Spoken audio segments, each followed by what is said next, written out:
All right, what's happening, y'all? It's your boy Rico from StreetScores, and the Washington Commanders finally had their first ever scrimmage, at least since I've been a fan of Burgundy and Gold in my lifetime that I know of. It happened yesterday, so I'm a little late reporting this, but just because I'm a day late does not mean I was not going to break all of this stuff down. We're still going to go position group by position group. We had like an almost fight. Apparently, CRod, Chris Rodriguez, and Jeremy Reaves balled out. The defense dominated. Jaden Daniels had probably his worst day of the entire offseason. We're going to dive into all of that and more. I mean, even just how the scrimmage went with like one team on one side. They split the roster up into two different teams so they could go against each other. And the winners even got shirts. So there was like a real reward for who won the scrimmage and everything. We're gonna dive into all of that. Shouts out to Sam Hartman. He had a pretty good day. But before we get into everything, make sure you stiff arm that like button, stiff arm the subscription button, and stiff arm the bell next to that subscription button so you get notification each and every time I release an informative and opinionated video just like this one. Make sure you stay tuned to all of the content. Really appreciate y'all for supporting every video. Stay tuned. I'm working on another video that will come out later on today / this evening or tonight or something. It's like a Terry McLaurin update, so make sure you stay tuned for that. And without further ado, let's go dive into this video right now, man. Let's get it. Adam.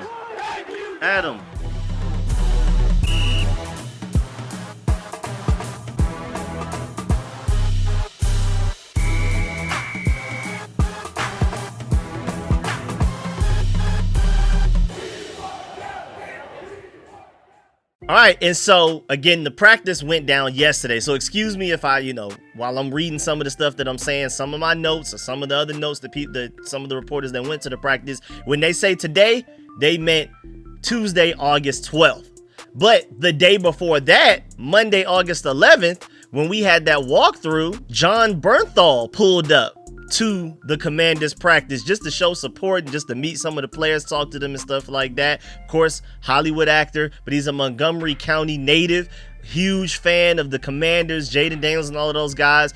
And he told a group of reporters, quote, "It feels so good to be a Commanders fan. It feels like it was back in the day," unquote. And that's great to hear. Again, I wasn't alive for any of our real successful years. I wasn't alive for any of the Super Bowls. So I don't know what it used to feel like to be able to compare what this feels like to it. But I know this feels good. And then going back to John, he said that he was running through the streets of Morocco celebrating after Jaden Daniels hit that Hail Mary versus the Chicago Bears. I love to hear it, man. That's a real fan right there. Even when we weren't at our best, he was still in the trenches with us, man. There's a few notable ones out there. Like I know Kevin Durant and you got Matthew McConaughey, you got Josh Hart, you got a few people, Wale, of course. You got a few people that even during our bad times, they were still very proud Burgundy and Gold fans. So, hey, man, I love to see it, man. And he just seems like it's another one every day. There's so many of them. I would sit here forever running through all of the famous Commanders fans. Those are just some off the top of my head. But there's so many actors and entertain. It's ridiculous.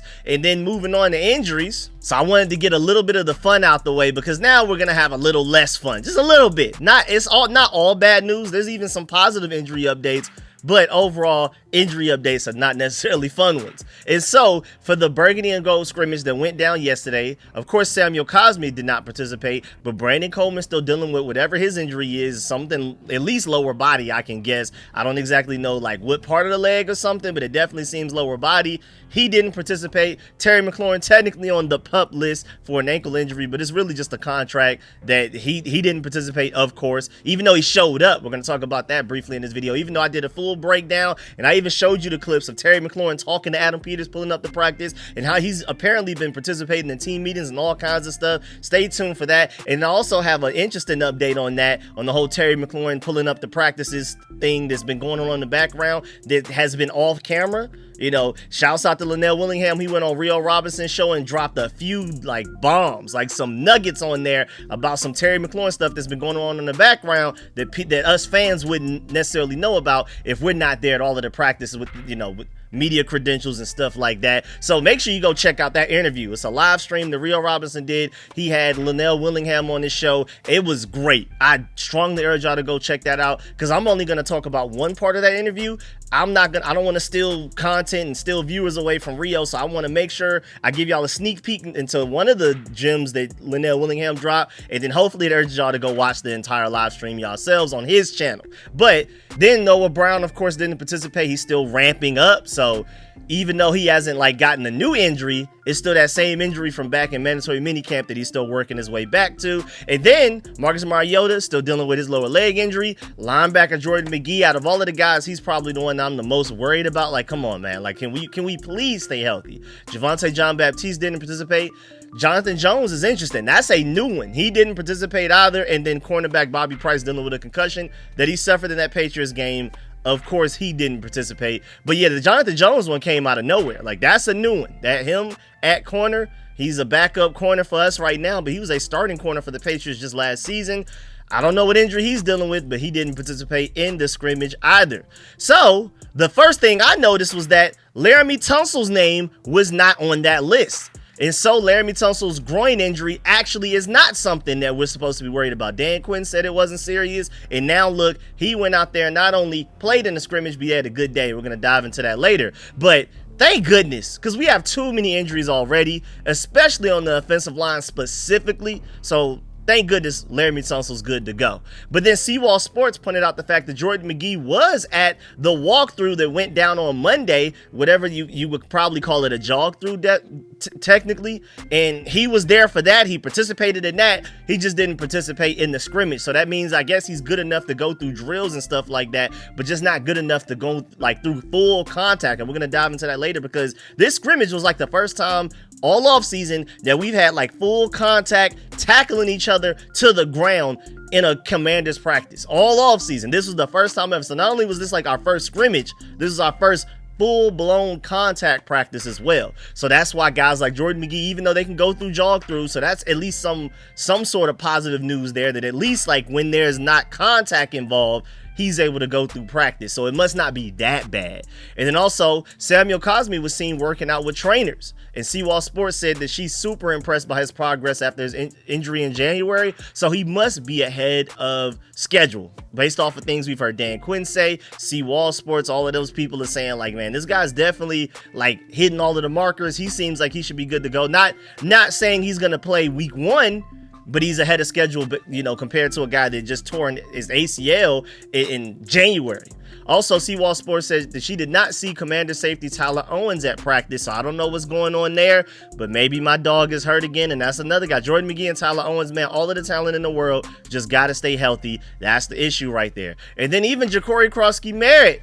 Now, this is the news that probably had me the saddest, but at the same time, he participated in every practice after that preseason game against the Patriots until this scrimmage. And again, this scrimmage was full-blown contact, tackling people to the ground. So maybe that's why he didn't participate. But dealing with that shoulder issue, whatever it is, apparently it's nothing big according to John Com. Just precaution. That's it. But Ja'Cory Crosskey-Merritt did not participate in yesterday's scrimmage either, which gave Chris Rodriguez a lot more opportunities. And from everything that I'm hearing, he really took advantage of those opportunities. Like, he even had a block on the goal line that allowed Sam Hartman to scramble for a touchdown. He had his own touchdown as well that he ran in. Like, apparently Chris Rodriguez took advantage of the fact that Ja'Cory Crosskey-Merritt wasn't out there. It made the very most of it that you possibly could. He had the best day possible with him getting some upgraded snaps out there.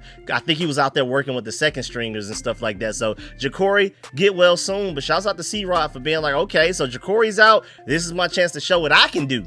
Now moving on to the coaches, and I feel like this is a perfect time to break down exactly how this scrimmage went down. Well, first of all, Dan Quinn talked about the scrimmage. He said, and this is before the scrimmage actually went down, he said, we'll try to work in about 2 quarters. We'll play a second quarter, see if we can work some, situational stuff in there, like 2-minute offense, things like that. Then we'll work in the 4th quarter and try to work in some situations there as well. We'll have officials to move the ball, throw fouls down, so they have referees there. And obviously that was something in the last game that I wasn't pleased with, and certainly want that as often as we can.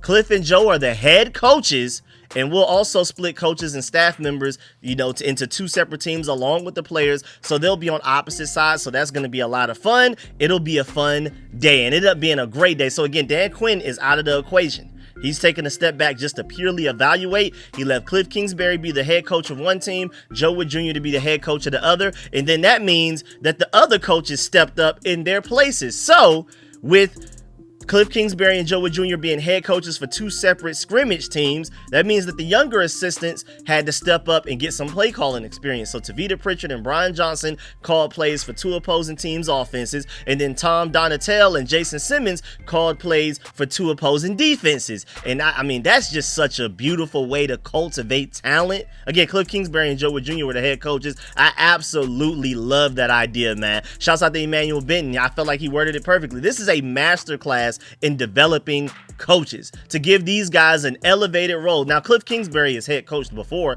but it doesn't hurt for him to get some more practice, and especially since his last head coaching situation didn't go too well. The Joe Wood Jr. hasn't been a head coach yet. So this is actually his first defensive coordinator job with the Commanders. He's going into his 2nd year. So that's some meaningful experience right there. And then, of course, guys like even Tavita Pritchard has yet to become an offensive coordinator. He's working towards that. He got some offensive coordinator interviews this offseason, but he ended up staying with the Commanders, thank goodness. Brian Johnson, he was an offensive coordinator for the Eagles just a couple of years ago before he joined us, and he's definitely fighting to try to get another offensive coordinator job. You could tell this guy has his ultimate sights on being a head coach, so him getting some play calling experience in, and apparently he had a really good day-to-day being an offensive play caller. Like, he was deep in his bag. We're going to get into that soon, very soon. Then Tom Donatel, Jason Simmons, both of these guys, ultimately their goals are to become defensive coordinators at some point.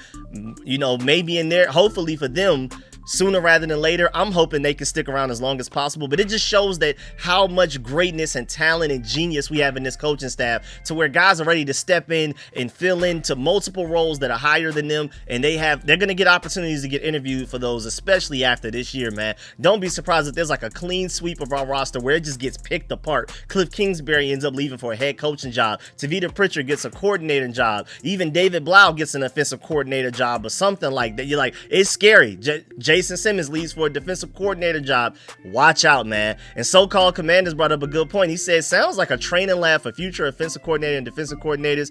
Very smart. Let's see who shines. And I think we should do this more often. Not only does it cultivate the talent, but it also, you know, potentially gives those guys the experience that they need and the confidence to go into interviews and be like, man, I've done this and that. You know what I'm saying? We held scrimmages and I was the offensive coordinator for that scrimmage and we did this and that. And I feel like that's amazing, man. Again, it sucks ultimately as like a Commanders fan that you're pretty much developing these guys to eventually leave your team. And I'm gonna enjoy it while we have these guys as long as possible. But at the end of the day, it's only helping them. And that's why Dan Quinn, I love the fact that, like, you remember last year when we hired Brian Johnson, he named him the assistant head coach, even though there were already coaches on this team like Anthony Lynn, who's been a head coach before. Cliff Kingsbury has been a head coach before. But he specifically named Brian Johnson the head coach so that Brian Johnson can go under his wing and he can show him the day-to-day of everything that it takes to be a head coach. So Dan Quinn is trying to cultivate talent, and that's probably going to be a good recruiting pitch for us in the future. Like, hey, I know you ultimately want to be an offensive coordinator or a defensive coordinator or even a head coach, but you can come here and you can like kind of take a step back and watch how it's done very closely, and then you can go do it yourself once you feel like you're fully prepared. So we're probably going to get a lot of smart, really good coaches just off of the fact that we're advertising ourselves as a coaching development organization. You know what I'm saying? Like a training program for coaches. So I thought that was cool, and I love it. Again, I think it's just amazing that we're doing it even outside of those additional benefits. And then Quinn also said that he felt the energy from the coaches because of yesterday's practice. He said, quote, to see the excitement from them, that's what I was most excited for, unquote. He said, of course, they'll work in situational football stuff, second and fourth quarters, and again, having refs. Again, that ref part is really important to me. That's why I keep mentioning it. And it's so serious that they even like had shirts made for the coaching staff. Like, you see Battle of Brotherhood. You can tell that they are definitely taking this scrimmage stuff seriously, man. They have entire shirts printed out. And then at the bottom, it's kind of harder to see, but it says outrun, out hit, out execute. That's the small fine print at the bottom. Shouts out to the Commanders coaching staff for taking this very, very seriously. I love it. They were so competitive, everything about it, man. Again, they split even like I think the strength coaches in half. You know what I'm saying? Like, everybody, it was a fine line in the divide in the middle of the organization. Everybody switched, had split into two different sides, and then they did whatever they could to best the other one. I love that. And then you even have guys like Samuel Cosme and Marcus Mariota that were out at the practice with the shirts on and stuff like that. Even though they weren't participating in practice, they weren't healthy enough. It just shows how serious it was. Like, there's a level of pride and team spirit on both sides, and I love that. I absolutely love that. Even the guys that weren't participating in the practice were excited excited about it and were very energetic about it. And then Dan Quinn even made sure, again, to emphasize the fact that referees will be there as well. So when you really think about it, this is like the closest thing to having a joint practice by yourself with only your team. Like, we had a joint practice with the Patriots before the Patriots preseason game, and we're gonna have another one against the Ravens before our Ravens preseason game. But we have a big 10-day gap from the Patriots preseason game until we play the Bengals in the preseason game with no joint practice in the middle. So I love the fact that we found a way to maximize the extra time that we have on the side. So shouts out to Dan Quinn for doing that. I love it, man. And then even moving on from that, David Harrison let us know that the Commanders were getting loose for the burgundy and gold game as they were stretching and everything like that. The gold team was wearing the away whites, the specialists are wearing black, and then the quarterbacks are in gold jerseys, and Jaden Daniels on the burgundy team. And he said, place your wagers accordingly. Well, for anybody that may have bet money on that one, I don't know. We're going to get into that soon. Shouts out to Zach Selby. He said both teams were getting warmed up. Dan Quinn wanted this to be a fun opportunity to compete, and you already felt the energy on the field from both the players and coaches just from the warm-ups and stretches. And then CRod Sports said the same thing before the practice even started. The energy is definitely up for this burgundy and gold scrimmage. There was a lot of trash talking. It was everything, to the point that we got to the closest we've had of a fight in a pure Commanders practice only all off season. Like, we got in a few scuffles with the Patriots at some point, but we never, like in a training camp practice, only Commanders players and coaches got this close to a fight before. So there was definitely a level of energy and pride on the line. And also during the Commanders live stream before practice, Logan Paulson did confirm that Dan Quinn has done this before, especially when he was the head coach with them sorry little Atlanta Falcons. So Dan Quinn may not necessarily be the only coach in the NFL doing this, but it's definitely something that he loves to do. And Logan Paulson also said that it always felt very beneficial to do this, even just beyond the surface benefit of us just simply being like very competitive against each other. He even said like another layer, like mentally, it breaks up the monotony of training camp practices being very similar from one practice to another, and it kind of like, you know, it re-engaged you a little bit if you just started to waver a little bit mentally. But of course, there's a lot of competitive and development advantages to this as well, and we're going to dive into a lot of those as we break down what happened in practice. And then you also have this sheet that was printed out and given to a lot of the media members before the practice even started as to who's on what team. And so essentially, shouts out to Mason Kinahan for pointing it out, burgundy team is first team offense and second and third team defense, and then the gold team is second and third team offense and first team defense. That way the first team offense could essentially go against the first team defense, and then the backup offense could go against the backup defense in a way. But again, I like the way that they set it up to where everybody has team spirit, there's pride, there's competitiveness, like a serious one, again, to the point that we nearly got into a fight. And I mean, there's a reward at the end, like everybody's playing against each other and trying to win for the reward at the end, the shirt that everybody got. Because you know that shirt is going to be more than the shirt, it's bragging rights. Now let's dive into everything that went down in the practice, and I'm going to go like around like the overall breakdown of what happened in the practice, and then we're going to go into individual position groups and who looked good, who didn't. I mean, it might be one player that had good moments and bad moments at the same time. I'm going to give you every piece of information that I know of and could find, and I'm going to show you whatever clips I have access to as well. So CRod Sports said that we are here and they are throwing flags when necessary. You all know I'm happy to see that. Something we all saw Friday night that needs to be cleaned up, and that is a great point. That's the reason we have refs there, because we had an insane amount of penalties against the Patriots in that preseason game. So clearly we need to start bringing refs to training camp practices more often so that we can learn how to avoid those penalties. We need to practice the correct way. We need refs there to be like, nah, we will call that in the game, so make sure you fix that now in practice. And I guess we didn't have enough of that leading up to that Patriots preseason game, but now we do. Now moving on to actually what went down in practice in chronological order. Well, first of all, at 9:32 a.m., Grant Paulson tweeted, "Great start for the Commanders defense, which was gold, in the 11-on-11 scrimmage. First and 10 at the 35-yard line, Mike Sainristil had a pass breakup on a Deebo Samuel quick out. So shouts out to Sainristil for locking that up. On second and 10, B-Rob actually lost a yard. It was a red play in the backfield by Bobby Wagner. Shouts out to Bobby Wagner doing Wagner things. Then third and 11 at the 34-yard line, Payne sack of Jaden Daniels before he could check it to Eckler, and it was technically he didn't actually like tackle him or bring him down, because we're going to always protect the quarterbacks even when it's a full-blown full contact practice, pads and all, but it was whistled down, so they technically counted it as a sack. So the very first series for the starting offense versus the starting defense, the defense dominated, and if anything, the starting offense, all they did was lose a couple of yards. That is literally it. And then CRod Sports soon after that said the gold team defense, first team, with all of the energy to get things going. The Burgundy team defense, the second team, responded quite well and forced a good team punt though. So basically, the starting offense with Jaden Daniels didn't have a good first session, a good first possession, and then the backup offense with Sam Hartman also went out there and got shut down their first possession as well. And then later on, Linnell Willingham said that there was a pass that came out a little low from Jaden Daniels to Zach Ertz, and it ended up being incomplete. And he said the first team offense wasn't getting much of anything at all going, even by the second series. And so then Grant Paulson tweeted at 9:38 a.m., good on good. Again, starters versus starters. Burgundy offense versus gold defense.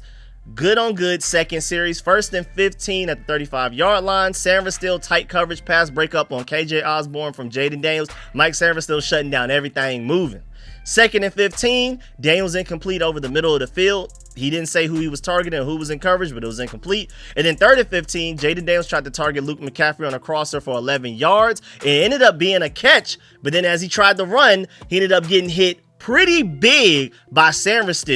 And then Luke was slow to get up. He ended up being okay, but this is what ended up leading to some flares kind of rising a little bit. We're going to talk about that later when we get there. But then after that 12-yard gain, that made it 4th and 3 at the 47-yard line. And then Daniels' pass to Zach Ertz ended up being incomplete because Will Harris had great coverage. So shouts out to Will Harris there as well. But then as the backup offense came back in at 9:43 a.m., Seawall Sports tweeted, "Gold team touchdown. Sam Hartman to Demetric Felton. First touchdown of the day." Well, I'm down the field a little bit, so it looked like a touchdown. And she was basically saying that she was kind of far away, so it was hard to tell. But apparently, yes, it was a touchdown to Demetric Felton from everything I'm hearing. And then later on at 10:22 a.m., Linnell Willingham pointed out the fact that there was a scuffle between Noah I and the White Squad after Noah Igbenogany popped CRod. Several coaches had to get involved. Bobby Wagner said, quote, "Y'all getting y'all A-words kicked," unquote. And Frankie Louvu said, quote, "That's your teammate," unquote. So tempers flared from that hit as well. The Mike Sanford went on Luke McCaffrey. Things got a little stickier, but not as much as that Noah Igbenogany hit on CRod. And again, CRod had a great day that day, yesterday. So this is real football now, y'all. I really want to emphasize that. This is our first time ever getting this close to a fight all off season on our own without another team in a joint practice. And it's not a coincidence that this is the first practice that not only has the team split into two separate teams, so that's automatically going to make the energy and tempers and pride flare up a little bit, but it's also the first practice that we've had full-blown contact in tackling people to the ground like I mentioned earlier. So tempers are naturally going to flare just a little bit from all of those factors, and we ended up in a few scuffles and altercations with the Patriots in that joint practice we had with them because that was our first real contact all off season. So honestly, now is the real first day that we had yesterday. That was the real first day of real training camp where we're really hitting people.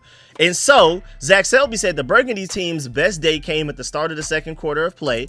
Tyler Biotish cleared the way for Brian Robinson on the screen that drew the offense closer to midfield. Then Osborne hauled in an explosive pass from Jaden Daniels, giving the Burgundy team its best field position of the day. However, Daniels eventually, right after that, threw 3 incompletions on his final 4 throws, and his final throw of the day was to Michael Gallup. He caught it, but it was short of the first down. So Jaden Daniels did not have a really good day. We're going to talk about that some more when we get to the quarterback part of this video. But, of course, the gold team ended up winning, and ended up winning these shirts right here. Shouts out to Nikki Javala for uploading this picture of the shirts right here. So shouts out to the gold team, man, because that first team offense versus that first team defense, boy, whoo. So Burgundy definitely took the loss when it came to that, but then when it came to the backup offense versus the backup defense, it seems like the backup offense won that, and so that's why I believe the gold team ended up winning 14-0. Jaden Daniels and his squad couldn't score a single point against this defense. Does that mean that this defense is just that elite, or does that mean that Jaden Daniels just had an off day? It could be a mix of both. This defense, I mean, if you're looking at the defensive line that we have as far as getting pressure on the quarterbacks, we're going to dive into that later on, especially when we get to the defensive line part of this video. When you're talking about how much this secondary is improved, I mean, like the linebackers are going to be basically the same what they were until we see Jordan McGee finally stay healthy to show anything. But the secondary and the D-line are way better than what they were last year. So I'm not surprised that our defense is way better. But now it's starting to look like, I mean, this is one of the best offenses in the NFL last year. And if anything, they've only gotten better. We just need Terry to return to get things back going. But I think on paper, easily, we're better than we were last year on offense. And so for the defense to be making that top 5 offense from last year in the NFL looking looking like that, once we finally get into a fully padded, fully contact practice, this defense may be the real deal. And then also shouts out to Scott Abraham, because he interviewed Jeremy McNichols from the Burgundy team who lost, and he said, quote,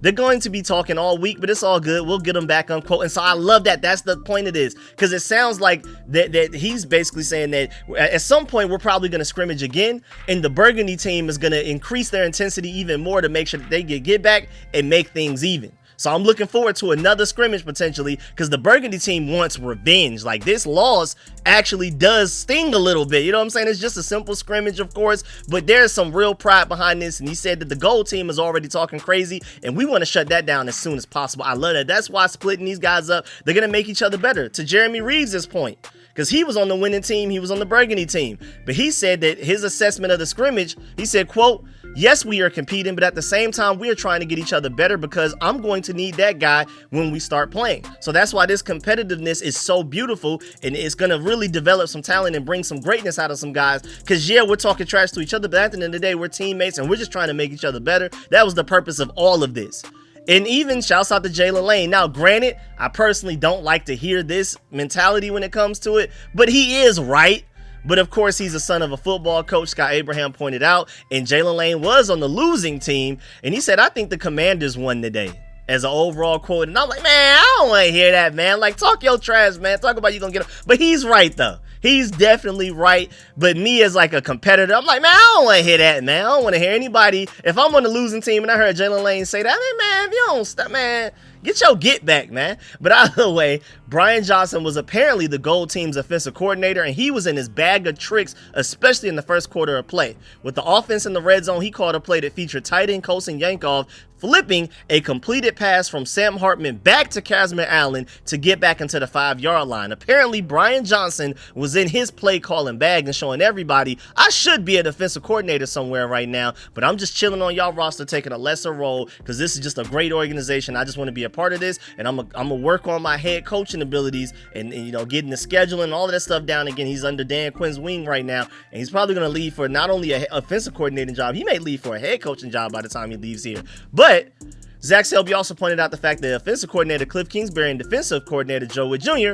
were, of course, the head coaches, Burgundy and Gold teams, respectively. And here's what Quinn had to say about it, the head coach qualities he sees from Joe Wood Jr. specifically, because, again, he's never done it before. Cliff Kingsbury has been a head coach for several years with the Cardinals. Joe Wood Jr. is new to it. Dan Quinn said, quote, very clear on expectations. He's very clear on identity and how to do things. He's very organized. He's very detailed. Those are big parts of the job when you're putting the whole group together. Identity and standards, and no gray about how you want to do things. For Joe, growing up as a coach's kid, he's very clear on standards and expectations. I think that carries over to your team, unquote. So Dan Quinn had very high things to say about Joe Wood Jr. with him getting a chance to, you know, show what he could do head coaching wise. And then shouts out to Scott Abraham. Now, this came from Monday, the jog through before the day before we had the scrimmage practice yesterday, but I thought this was interesting to just kind of show how much fun they're having with the situation. This is Mike Sanverstill, who is on the gold team, trying to infiltrate the Burgundy team during their stretching period, and of course Deebo Samuel and Jaden Daniels escorted them out of there, because they were like, man, nah, man, stay on your side, man, this our side, stay on your side, we doing our own thing, y'all do your own thing, mind your business, you know what I'm saying, you not one of us. And again, I love the fact that they took that much pride and took this situation that seriously while still having fun at the same time. And also knowing the overall point of all of this is to make each other better. Don't hurt each other. Don't do anything crazy or underhanded. We're trying to make each other better. Bring out the best of one another so that we can all improve and be a better team moving forward. Now, after talking about and diving into everything that happened overall, let's move on to the quarterback specifically. And we're going to go position group by position group. And again, Jaden Daniels did not have a good day. As of 9:50 a.m., Chris Russell tweeted, "This has not been a good day for either quarterback. Expect it with Harmon, but not with Jaden Daniels. But the mix of ones and twos on defense has contributed to a big struggle so far. So even like chemistry-wise, Jaden Daniels is not necessarily throwing against some of these backup defensive backs, and then maybe they're, you know, maybe they're a little bit more motivated. Maybe they have a different way they do things, and Jaden Daniels maybe struggled a little bit with reading those defenses, but I don't know. That's just me throwing that up there. And then Linnell Willingham tweeted at 9:54 a.m., "One thing to keep in mind about team scrimmage, still can't feel the full impact of Jaden Daniels. This offense is going to need need him to run, which I think that's insinuating that Jaden Daniels was technically not allowed to run in this practice, I guess. And so they're trying to force this team to be able to, for him to be able to be a good pocket passer and for guys to be able to get open and for the offensive linemen to be able to block long enough for guys to get open. I don't think it's a Jaden Daniels thing. I don't think he needs these reps of being a pure pocket passer. You need to learn how to be a better pocket passer. We're not allowing you to run situation. I don't think that's for him. I think that's more so for the receivers and the offensive linemen. The receivers to know that they got to get open sooner because the clock is ticking. Jaden Daniels is not able to use his legs to bail you out. Same thing with the offensive line as far as pass protection. But that is a good point by Linnell that once Jaden Daniels is able to run, it changes everything about the offense. So we're probably going to need that some this year.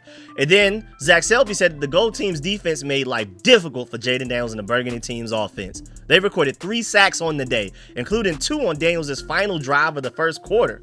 But they also put the pressure on Daniels to get the ball out quickly a lot of the practice, even the times he didn't get sacked. Bobby Wagner got in Daniels' face to force an overthrow to Deebo Samuel at one point in practice, who was wide open and likely would have scored had the pass been on target. But shouts out to Bobby Wagner for bailing out his secondary. And that's why this defense, I feel like, is going to be so much better than last year, because even if the secondary makes a mistake, the D-line or the linebackers will make up for it. Even if the D-line isn't getting pressure the way that they should, this secondary should be so much better that they'll be able to lock up receivers for a longer period of time, and still nothing will be open even if the D-line isn't getting to the quarterback. I feel like they're going to play very complimentary defense this year, so I'm really excited about that. I felt like that was a perfect example of that, where Deebo Samuel was open, but Bobby Wagner made such a good play, Jaden Daniels couldn't do anything about it. It would have been a touchdown if he could have gotten the ball to him, and that's actually crazy too, because remember in the joint practice against the Patriots, that I think it was Pop Douglas who was wide open, but Bobby Wagner tipped the ball in the air as Drake May tried to throw the ball to Pop Douglas, and Mike Sam still ended up getting an interception off of that. So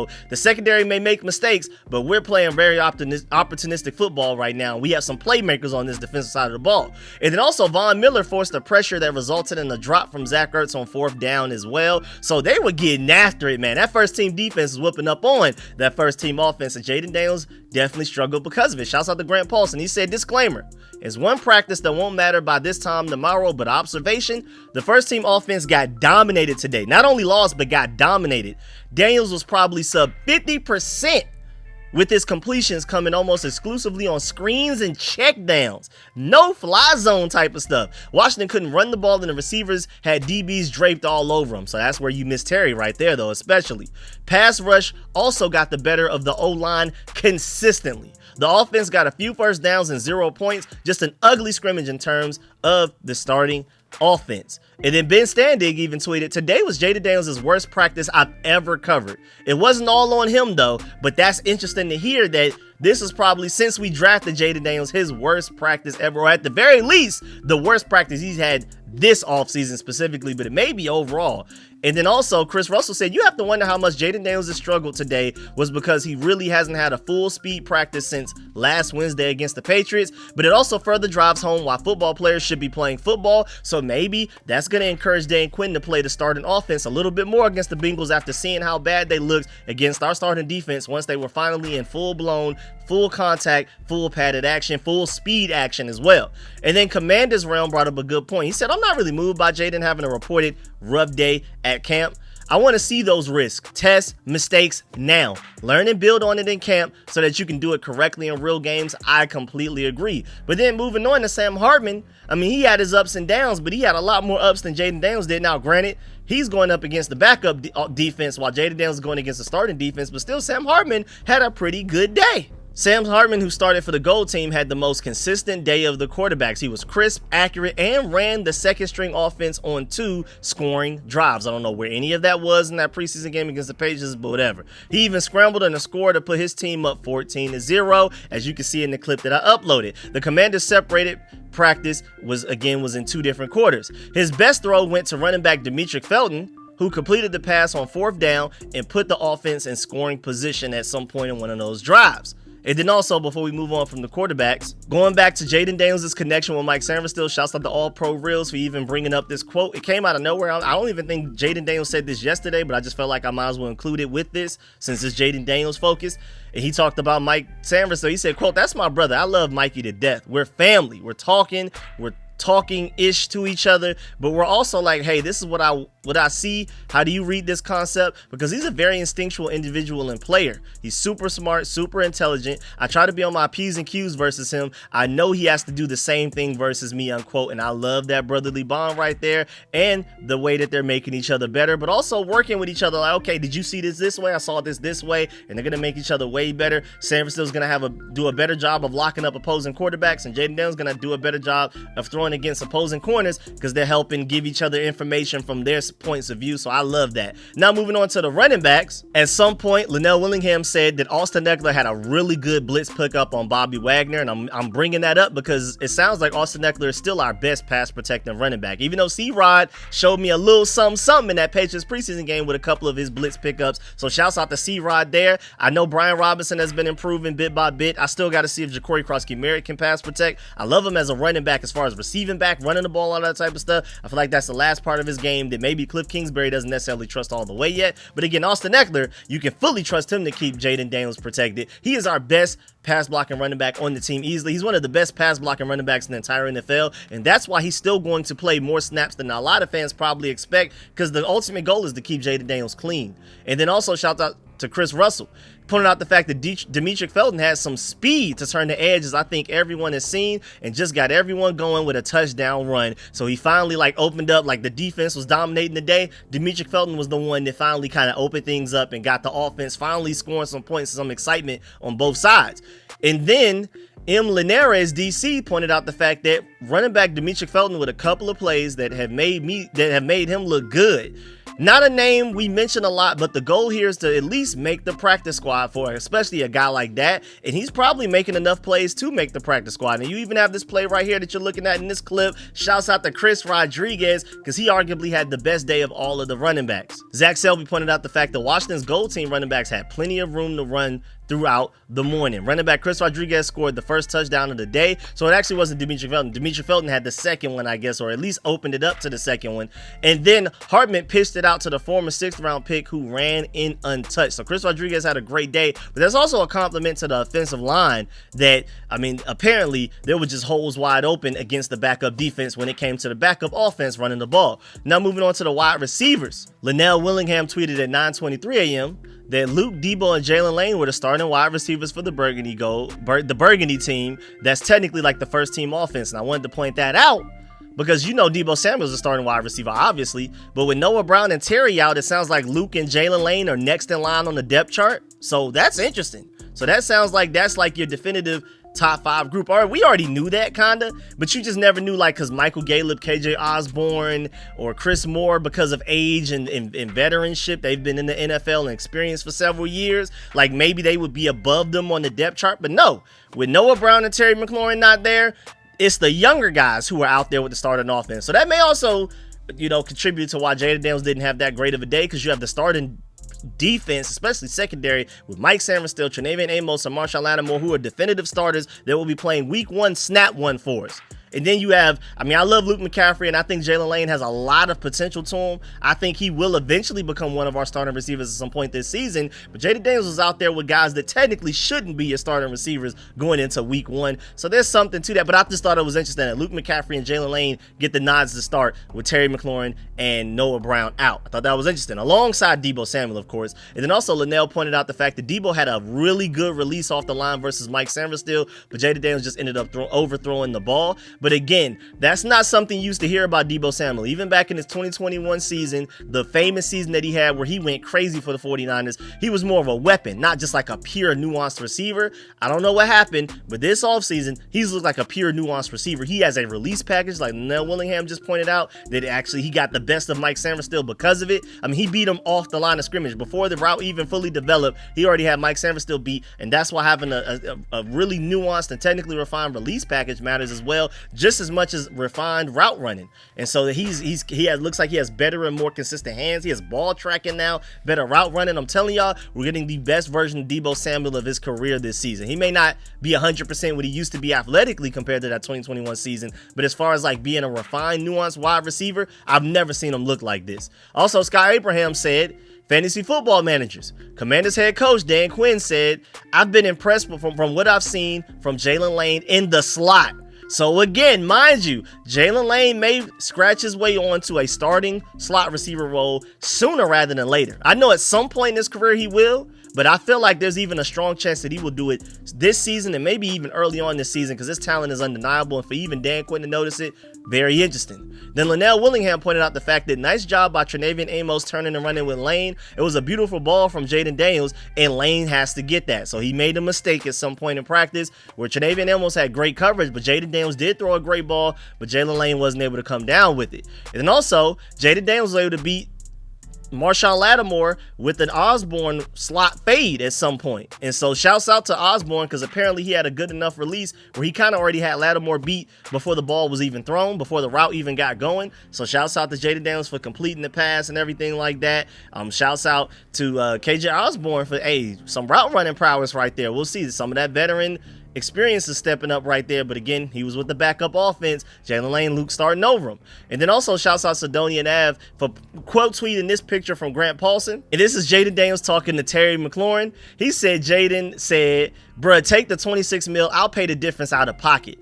But if I got to throw to Chris Moore one more time, I'm going to crash out, unquote. And I just thought that was funny. So I wanted to make sure I included that. Also, now, before we move on to the tight ends, Linnell Willingham was on the Rio Robinson YouTube channel. They had a live stream together yesterday. Again, I'm not going to do a deep dive into everything they said because they dropped a bunch of nuggets. I'm just going to give you one nugget here. Definitely go make sure you check it out. Not only from the original source of Linnell breaking it down and how he heard about it and stuff like that. I'm not going to do any of that. But from that live stream, again, make sure you please go check that out. Linnell Willingham told Rio Robinson that Jaden has, from what he's heard, has been throwing to Terry every day in the bubble. I think that's pretty big news right there. I'm not going to lie. Now, moving on to the tight ends. And the only update I have from that was Linnell Willingham pointed out the fact that Cole Turner had a really good block on the goal line for a rushing touchdown. So that may have been the Chris Rodriguez one, maybe the Sam Hartman one. But either way, Cole Turner stepping up as a blocker is interesting to hear. Now, he didn't necessarily have a good or at least a consistent preseason game against the Patriots. But hey, man, he's trying to earn a way at least onto the practice squad with what he's doing in training camp practices right now. And hey, being a good blocker as a tight end is only going to help your chances. And then the one update I have for the offensive line, again, the fact that Laramie Tunsil was even healthy enough to go out there and participate in this scrimmage. I mean, I was just really happy to hear that. I mean, the one time we saw him in a full contact situation so far before this scrimmage was in that joint practice against the Patriots, and he looked like the most dominant player on the team. It was between him and Jaden Daniels that looked like the all-stars of the entire roster. They dominated pretty much every snap. He was throwing people into the stands. He was manhandling people the whole time. And so, again, a couple of days ago, we heard that he had a groin injury, and so to hear that he's out there for the joint, the scrimmage where we're full contact, full pads and everything like that just yesterday, sounds like Laramie Tunsil should be good to go, and that is very important because of how great of a player he will be for us, man. Perennial Pro Bowler. I think he has a chance to even make an all-pro team this year, especially with how great our offense is going to be. We're going to have more eyes on us. We have so many primetime games. I think this is his chance to, I believe, make his first all-pro winner. I don't think he's made an all-pro team yet, which is crazy. But either way, now moving on to the defense, Donna Hopkins said, my analysis from the Commanders burgundy and gold matchup, the gold defense, which is the first team defense, really dominated up front and also big plays in the secondary overall as well. They played lockdown defense and not too many receivers even got the chance to touch the ball. So that's what it looked like from the defense. Starting with the defensive line, and you're going to see in one of these clips how cool Javon Kinlaw looked with his shades and everything, man. Shouts out to Javon Kinlaw. But either way, Linnell Willingham pointed out the fact that you can really feel the impact of the pass rush here in the AM. Have no doubts about the group's ability to get to the quarterback. The only thing is, can they stop the run enough to earn the right to rush the quarterback? But in rush the quarterback, obvious passing down situations, this defensive line is basically really good. When it comes to rushing the passer, this defensive line, you do not have to worry. They're going to get after the quarterback. The only thing is, can they stop the run well enough to force teams in the third and longs enough to where we can have opportunities to go after the quarterback and we don't have to worry about even stopping the run on specific plays. And then also, JP Finley pointed out the fact that Von Miller gave Josh Connolly a little welcome to the NFL moment on third downs with a fast pressure on Jaden Daniels. Remember, Von Miller last year, we're not talking about in his prime, last year, the 2024 season, had the quickest ball get off statistically out of any edge rusher in the entire NFL. So I'm not surprised there, and I love the fact that Josh Conley is going up against that every day in practice, because when he gets to actual real games, it's going to probably feel somewhat easier for him. Like, oh man, this guy seems a little slow. I've been going up against this guy Von Miller every day in practice. He has the quickest ball get off in all of football. So I mean, the NFL games are probably, again, with how dominant this pass rush is, he's getting a little bit of both, man. You getting the stronger bull rushing guy like a Dietrich Wise who can set the edge, and then you're getting the really quick, insanely, I mean, literally the quickest guy in the NFL still, even at this age, Von Miller going against you as well. So Josh Conley's getting a little bit of everything, and he should be well prepared for anything going into the regular season, man. I'm super excited. Now moving on to the linebackers. Shouts out to linebacker Duke Riley, who we just signed a couple of days ago. He will wear number 53, which is the number that Lucas Niang was wearing before he went to the IR, just to give you that update. And speaking of Duke Riley, Linnell Willingham pointed out the fact that Duke Riley has already flashed making a couple of nice plays in practice. That was before we even got to 10 a.m. Apparently, he blew up a screen, and he had a physical loud thud on a run fit as well. So he was out there making plays. I mean, even Zach Selby said linebacker Duke Riley, who was signed to the team earlier this week, made his presence felt in the first quarter. He sniffed out a screen to Rodriguez and forced an incompletion with the hit. So he had several, whether it was run plays, screen plays, passing plays, he seemed to be everywhere and active. That's the reason you brought him in, especially with questions about Jordan McGee's health, Kane Madrano's readiness. I mean, you already saw the Dominique Hampton got cut, you know what I'm saying? So this linebacker group right now, the depth behind Bobby Wagner and Frankie Louisville, a little iffy. Shouts out to bringing the fact that Duke Riley was even available, and for them to bring him in and he's already making plays. And then Commander's Realm said after the two starter linebackers, and then one of them's 35, they have McGee, who's allergic to the field, Ballore, who's even older than Wags and purely a special teamer, I want to add to that, and then rookie Madrano. I think this is one of their top concerns, and they grew impatient with Hampton and went to go the veteran route with Riley. Like I broke down in my video breaking down the whole Riley signing and everything like that. I said that we had a bunch of ceiling in the linebacker room outside of Bobby Wagner and Frankie Louisville. After those guys, a bunch of ceiling, a bunch of potential, a bunch of talent, but they went to go get Duke Riley so we can bring in some floor, some dependability, some availability. And not only is he a guy that hasn't missed a game in several NFL seasons in a row now leading, I think it's been like 4 or 5 straight years he hasn't missed a single game or something like that, but also he's dependable. You know, you have the injury concerns from Jordan McGee. Duke Riley checks that off. And then also Kane Madrano. He's still young. He's a little undersized in certain situations. He may get out schemed. You know, sometimes he may not be aware of what an opposing offense is doing against them, and they may catch him off track strategically and things like that. Duke Riley's ready for those things as well. So that's why we brought him in as a floor. Then moving on to the corners, Linnell Willingham tweeted, Mike just lit Luke up. He caught a pass on underneath route. Mike shoulder checked him, and wow. And apparently, again, Luke was slow to get up, but he ended up being okay. But Mike Sanford still was out there setting the tone for how this day was going to go. And I love that. And then Linnell Willingham also pointed out the fact that Mikey had a really good open field tackle on Deebo Samuel on a 4th down. And the first team offense was really struggling. That could have been the one play that finally got them some momentum going. And maybe the entire day would have went differently if they could have converted that. And to be able to tackle Deebo Samuel out in the open field on a 4th down situation, gotta have it.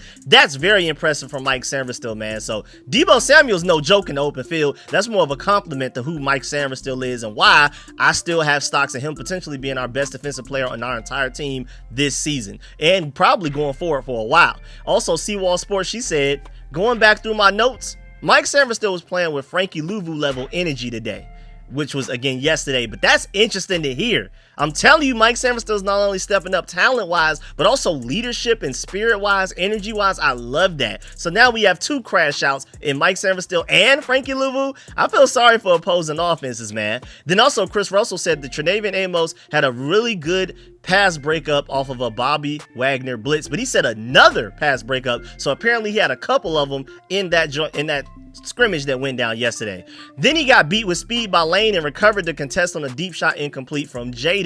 So in that route that we talked about earlier, which is kind of like Jalen Lane, you got to catch that. Apparently Jalen Lane utilized his speed and athleticism to beat Tre'Davious Amos, who did a good job of that, but then Tre'Davious Amos fought back and did a great job of catching back up to him, which just shows that Tre'Davious Amos also has ridiculous speed. Ignore that 40 time. Jalen Lane is a true 4-3 guy, and for Tre'Davious Amos to catch up to him on a deep shot, again, it was a good throw from Jaden Daniels, but Tre'Davious just didn't give up on the play and somehow still made a play on the ball and it was incomplete. You love that out of a corner. That's the type of corner you can leave on the island with no safety help type of stuff. That is scary stuff for opposing offenses. I'm going to tell you right now, for a rookie, a second-round rookie to be that confident and have that level of ability is insane. But also, apparently, Zach Selby said the rookie cornerback Tre'Davious Amos had one of the best defensive plays of the day. He said Daniels had Gallup open near the sideline, but Amos came in at the last second and batted the ball away. It seems like the game is starting to slow down for him. You always let it. That's the first thing you're looking for young players, especially rookies. The game is slowing down for them.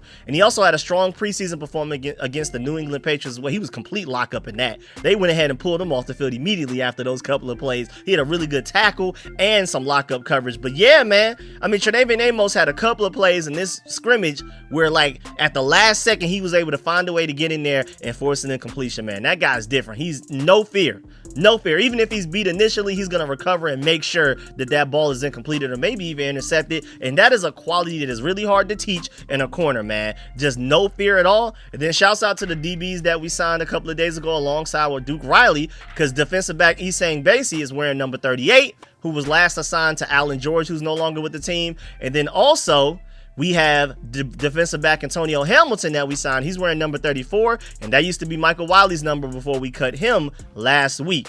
Now, moving on to the safeties, the only update I have for that is a John Com tweet that said, the player who will more than likely get some playing time on defense this season, that I guess technically usually doesn't, is Jeremy Reaves. He has had a strong summer. So apparently, according to John Com, and this is not my first time hearing this, Jeremy Reaves is having his best defensive offseason in his career.